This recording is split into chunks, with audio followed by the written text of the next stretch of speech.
اگر کوئی اس انداز میں مانگتا ہے تو حضور اسی انداز میں عطا کرتے ہیں۔ اپنے مبارک لبھائے مبارکہ سے وہ گوشت کی بوٹی نکالی اور فرمایا چلو یہی لے لو۔ اس عورت نے کھائی تو جیسے ہی ظاہری بات ہے کہ لعاب مصطفیٰ اس کی زبان پہ لگا تو جو زبان گندی سی اب صاف ستھری ہو گئی۔ یہ میرے آقا کی مبارک زندگی۔ زید بن سعنہ ایک کافر تھا، زید بن سعنہ، اس نے انجیل کے اندر پڑھا ہوا تھا کہ اللہ کے نبی جو آخری ہیں ان کو اللہ نے بڑی عظمت سے نوازا، بڑے بڑے صفات، بڑی بڑی شے اس نے وہاں پڑھی۔ اس کے اندر ایک بات یہ بھی لکھی تھی کہ اس نبی کی شان یہ ہے کہ وہ کسی سے بدلہ نہیں لیتے، اپنی ذات کی خاطر کسی سے بدلہ نہیں لیتے، قوت برداشت ان کا علم لاجواب ہے۔ کہنے لگا کہ مجھے بڑی خواہش ہوئی کہ میں ایسے اللہ کے نبی کو دیکھوں۔ جب حضور مبعوث ہوئے تو کہا کہ میں حضور کی بارگاہ میں آیا اور آ کر میں نے ایک بڑا عجیب انداز کیا کہ ذرا علم دیکھنا ہے، قوت برداشت کتنی ہے، حضور کی قوت برداشت کا امتحان لینا ہے۔ کیا گیا، سرکار کے مبارک گلے کے اندر ایک چادر تھی، تو زید بن سعنہ نے وہ چادر پکڑی اور اس کو کھینچا۔ جب کھینچا تو سرکار کی جو مبارک گورا گورا گلا تھا، نرم نرم گوشت تھا، اس میں ظاہری بات ہے سخت چادر وہ تھوڑا سا نشان بن گیا۔ حضرت فاروق اعظم قریب کھڑے تھے، کہنے لگے اوے بے وقوف، تو نے یہ حرکت کی، ابھی تجھے مزہ سکھاتا ہوں۔ لیکن یہ بات سن کر میرے آقا مسکرا رہے تھے، فرمایا عمر رہنے دو، چھوڑ دو۔ کیوں؟ حضور جانتے ہیں اس کے دل میں کیا ہے۔ میرے احمد رضا سے پوچھو تو وہ کہتے ہیں سر عرش پر تیری گزر، دل فرش پر تیری نظر، ملکوں تو ملک میں کوئی شے نہیں ہو جو تجھ پہ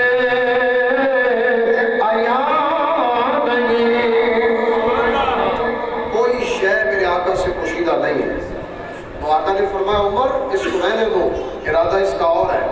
فرمایا جتنا اس کا مال بنتا ہے نا اس سے 20 گنا زیادہ اس کو دے دو۔ وہ کہنے لگا جی مال تو میں لینے نہیں آیا تھا، میں تو صرف امتحان لینے آیا تھا، میں نے پہلی کتابوں میں پڑھا تھا آپ بڑے حلیم ہیں، قوت برداشت لاجواب ہے، اپنی ذات کی خاطر کسی سے بدلہ نہیں لیتے، اور نشانیاں تو ساری دیکھ چکا تھا، یہ بھی رہ گئی، یہ بھی دیکھ لی، اب تو مجھے شک نہیں ہے کہ آپ اللہ کے سچے نبی ہیں۔ تو یہ ہے میرے آقا کا اخلاق۔ فرمایا لقد کان لکم فی رسول اللہ اسوۃ حسنہ۔ حضرت انس کہتے ہیں ایک بندہ آیا، اس نے میرے آقا سے سوال کیا، عرض کیا اللہ کے نام پر حضور مجھے کچھ دیجیے۔ تو میرے آقا نے بھلا کیا دیا؟ 2 پہاڑوں کے درمیان جتنی بکریاں تھیں، جتنی، اب اس میں تعداد نہیں لکھی کہ وہ 10 تھیں، 20 تھی، 100 تھی، 1000 تھی، کتنی تھی، تو جتنی بکریاں 2 پہاڑوں کے درمیان چل رہی تھیں، سرکار نے فرمایا جا یہ ساری لے جا۔ بات دراصل یہ ہے کہ وہ حضور کی مرضی ہے، جس کے لیے جو چیز چاہے پسند کرے۔ اصل بات یہ ہے ان کی نظر دلوں پر ہوتی ہے، اس کے دل میں ہے کیا لینا چاہتا ہے، اس کو کیا چاہیے۔ جو امتی کی چاہت ہوتی ہے اللہ کے نبی وہی عطا کرتے ہیں۔